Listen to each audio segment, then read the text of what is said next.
Story time about how my boyfriend's best friend tried to ruin our relationship. So a little background information. My boyfriend used to be best friends with this one girl. We're gonna call her Jamie. Well, Jamie and my boyfriend were best friends for years, and their friendship was more flirty than anything. Well, him and I got to know each other during track season, so we were always hanging out after school, and sometimes Jamie would be there too. Well, the one night him and I were on FaceTime and we were talking about how we really liked each other. So the next day we started dating, and I was good friends with Jamie too.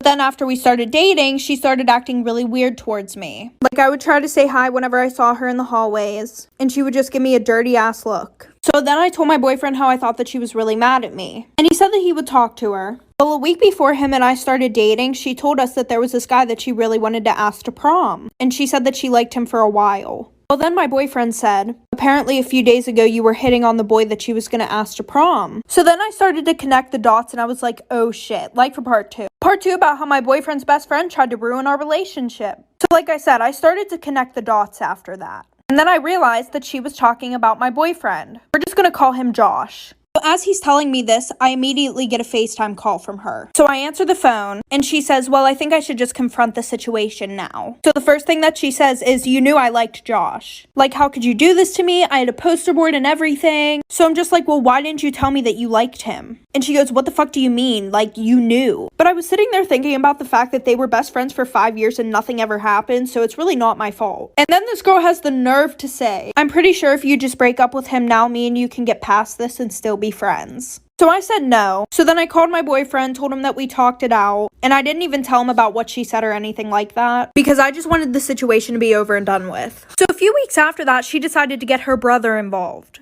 Her brother and Josh were best friends, by the way. Well, then her brother told Josh that him and I had been hooking up like for part 3. So y'all, let me tell you about this conversation I had with one of my friends. I just couldn't believe it. Okay, so she came up with this really, really good idea. And I was like, yo, that's dope. You should do it. And she was like, I can't. I just looked on Instagram and saw that they already had that. I said, so why can't you do it? She was like, because it's already on Instagram. Somebody already did it. I said, okay, so why can't you do it? She said, because somebody already did it. I said, didn't Rihanna create Fenty like there wasn't MAC? Did she not create Savage Fenty like we didn't have Victoria's Secret and other lingerie stores? How many McDonald's and Burger Kings are across from each other like they don't sell the same food? How many beauty supplies is selling the same bundle on the same block? Okay, the market is oversaturated, but it don't have a you, baby. Like, if God gave you the gift, your gift gonna pop differently from theirs. Everything you touch prospers, so if they did it first, it don't matter. Yours gonna be different because the market is missing a you. And she was like, oh, I never thought of it like that. Yeah, Rihanna wasn't thinking like that either. She just created because God gave her a gift. And now look, billionaire. You sleeping on your dreams, kid. You sleeping on your dreams. Story time about my toxic ex-friend group. So my freshman year, I had moved to a new high school. So right away, I started being friends with this group of girls, and they were super nice. And I was also friends with this group of guys. Well, since I was friends with both groups, we all started hanging out all the time, but only whenever I was there. The boys just didn't want to hang out with the other girls. And after a few months, the girls started acting really strange. So anytime that I would hang out with the boys and not invite them, they would ignore me for a whole week. Meaning they wouldn't talk to me in school, they wouldn't answer my messages, or anything like that. Not a single one of them. And also, anytime that we hung out, they would be like, oh, invite the boys. And it was like they never wanted to hang out with me. So the one night, one of the boys was throwing a party. And I was going, and the girls asked if they could come, but they had drama with a lot of people, so the boys didn't want them coming, but I invited them anyways. Like for part 2. In high school, I had a friend who lived in this old, small apartment building. And on the first floor was this old guy named Dave who had apparently lived in the building forever. And no one really knew what Dave's deal was. The only time people saw him is when he walked outside to walk his tiny dog. But other than that, he never left his apartment. He had a nephew who delivered him groceries once a week. My friend just assumed that Dave was too old or had some sort of sickness that prevented him from leaving the house. One day, my friend was coming home from school and Dave's nephew was leaving the apartment building. And my friend is really sweet, so she was like, hey, I know Dave sometimes has troubles getting out of the house, so if you ever need me to go over there and bring him something, let me know. I'm always happy to help. And the nephew looked really shocked and terrified. He was like, no, you should never go over to Dave's ever. And then he got really awkward and he was like, okay, gotta go, bye. And then a few weeks later, my friend was coming home from a Halloween party late at night. And when she got inside her apartment building, Dave's door on the first floor was wide open and it was pitch black inside his apartment. But then she heard something behind her. This is why you should be careful what you put in the mail. In 2015, a man was asked by his neighbor to collect his mail while he was gone for a few weeks. A few days later, a large package arrives on his neighbor's front porch. The man can barely lift it, but gets over to his garage where he accidentally drops it and hears something break inside. Hoping his neighbor would think the damage occurred en route, he closes his squeaky garage door and forgets about it. But over the next couple of days, whatever was in that package started to smell so bad that he decides to open it up.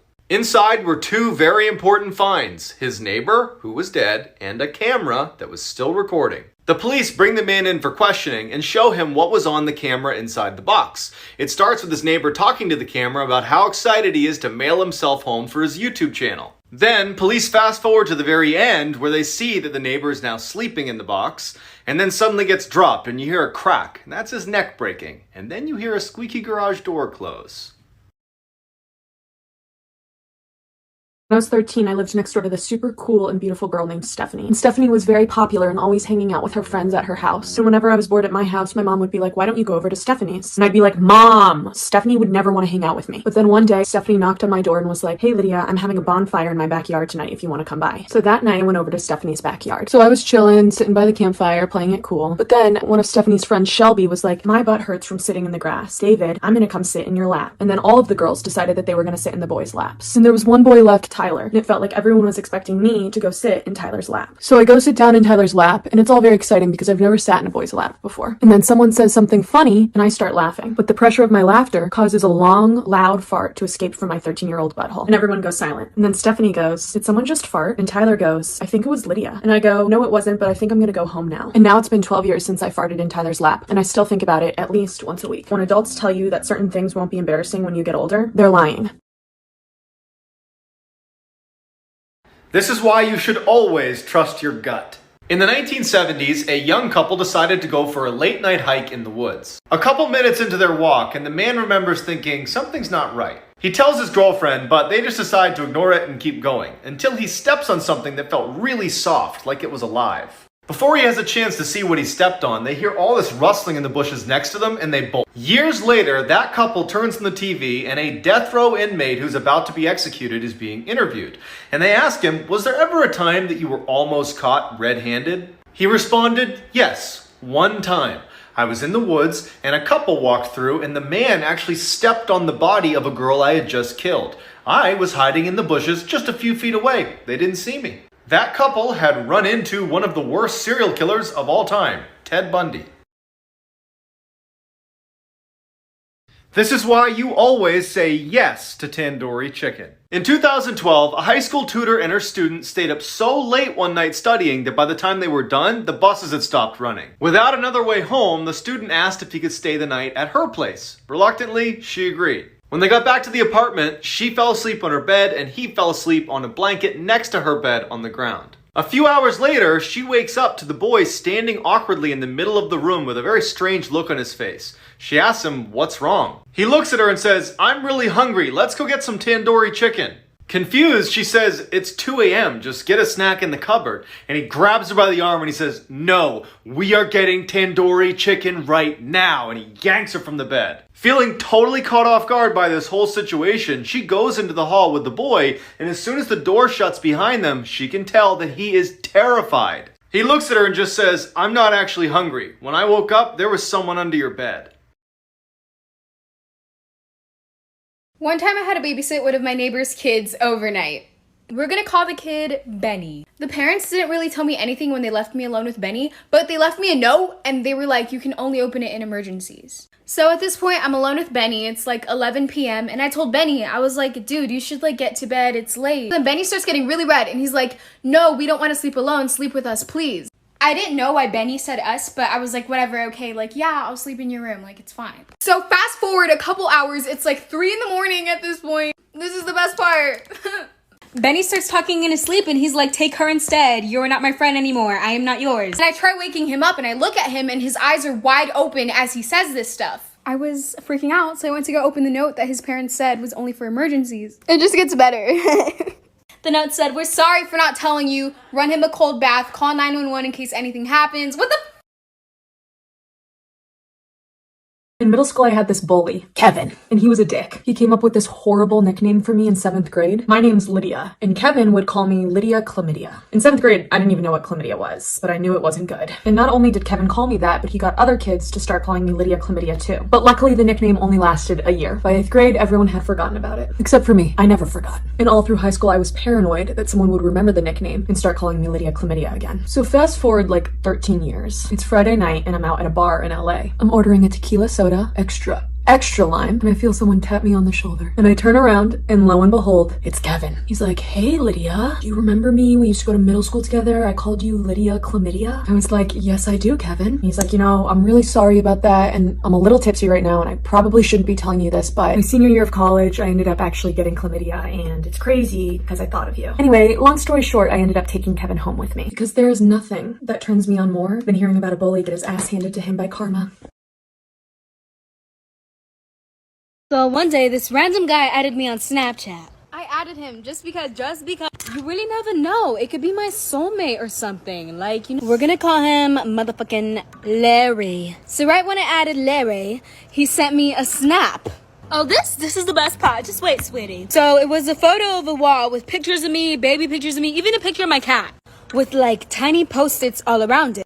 And in the caption, he was like, "I manifested you, you cannot leave anymore." I was kind of scared, so I blocked him. And I remember I left to my grandma's house because I was just really scared to even be in my own house. And so the next morning of me staying at my grandma's house, we got mailed this big box with confetti in it. And there was this envelope, and I remember the envelope was like, "Hey, it's Larry. I told you cannot leave." And my family's number was there, our address was there, and a bottle of pepper spray. This is why you should always sleep with your lights on. In 1991, a man named Christopher Case was found dead in his bathtub, fully clothed in the fetal position. When police interviewed his best friend Sammy, she told them about a very disturbing phone call she got from him the night before he died. On the call, he told her that the previous night he had woken up to what sounded like whispering coming from underneath his bed. When he went to look, he couldn't move. As he laid helplessly, he watched a black figure pull itself out from underneath his bed. Once it was fully upright, it reached down and began choking him until he passed out. The next morning when he came to, he felt his neck and it was swollen and bruised. And then he saw blood on his hands and he saw that there were deep, uniform incisions on each of his fingertips. As he's saying all this to Sammy and telling her how scared he is to go to bed that night, he suddenly stops and he says, "I hear whispering outside my room." Then the phone went dead. I was ringing up a dad and son, and the first thing I noticed about them is they were both wearing t-shirts with fish on them, so I knew they were probably used to catching shit, and I was definitely not about to let them catch an attitude. So the dad stopped me as I was ringing things up and he said, whoa, that's supposed to be on sale. And I was like, oh, okay, just let me rescan it. And so I rescanned it and the price was just like my weight. It just wasn't getting any lower. So I looked at him and I was like, this price is stagnant. And he was like, okay, we'll get someone else over here. So my coworker came over and she scanned the item and manually entered the item number and the price just wasn't moving. And then the dad decided to elbow the son and go, haha, how many women does it take to scan an item? And then he elbowed him again and decided to repeat the joke. And I was just sitting there like, dang, you about to bruise his ribs. So then the dad took us to where he saw the sale sign and lo and behold, there was a sale sign, but it was for a completely different product. So I looked at him and I said, see, this sign is actually for a different product as you can see printed on here. And then I elbowed my coworker and said, haha, how many men does it take to read a sign?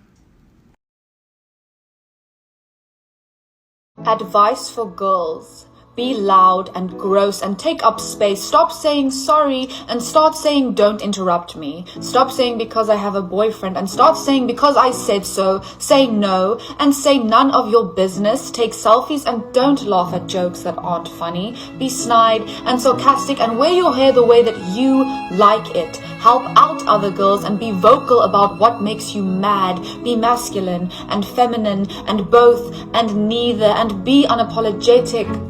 Don't set aside your comfort for boys' egos.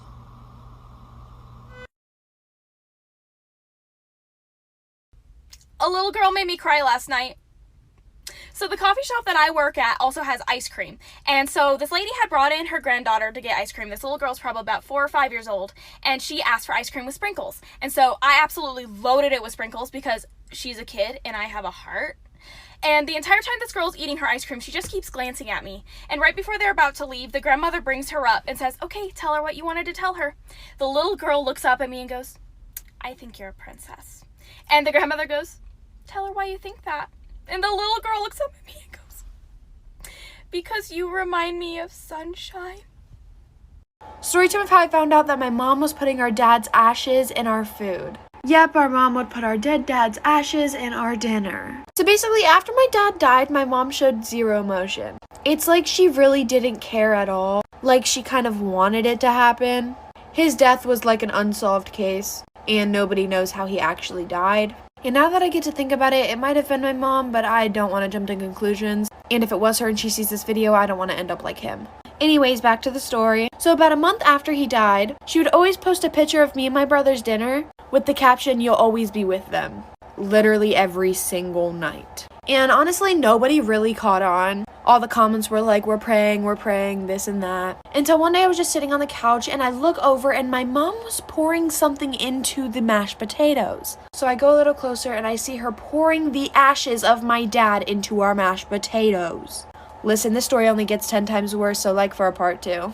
Storytime, my toxic best friend outed me to the entire school. So one day, one of my best friends from a neighboring school decided to move to my school, and she was extremely upset because her best friend over there came out as bi. So I ended up using this as an opportunity to come out bi as well. And she was like, well, it's okay for you. I just got really close to her. We'll call the girl Becky because no one likes a Becky. And we can call her friend Heather. So fast forward to after the situation had calmed down, we decided to all go prom dress shopping. So Heather and I were talking and we really hit it off. And I think Becky legitimately forgot about our sexuality because we were all talking about how much we have in common and we brought that up as well. She just looked at us and was like, oh, I forgot about that. And she just shrugged it off. But we continued to hang out for a few weeks. One of these weekends, we all went to church together and the sermon was about how God accepts you no matter what your sexuality is. But of course, Becky turns around to us and says that Heather and I could never date because it would F everything up. Later that day, Heather actually ended up admitting that she had feelings for me, and this is when Becky lost it. Stay tuned for part 2 and follow me on Instagram.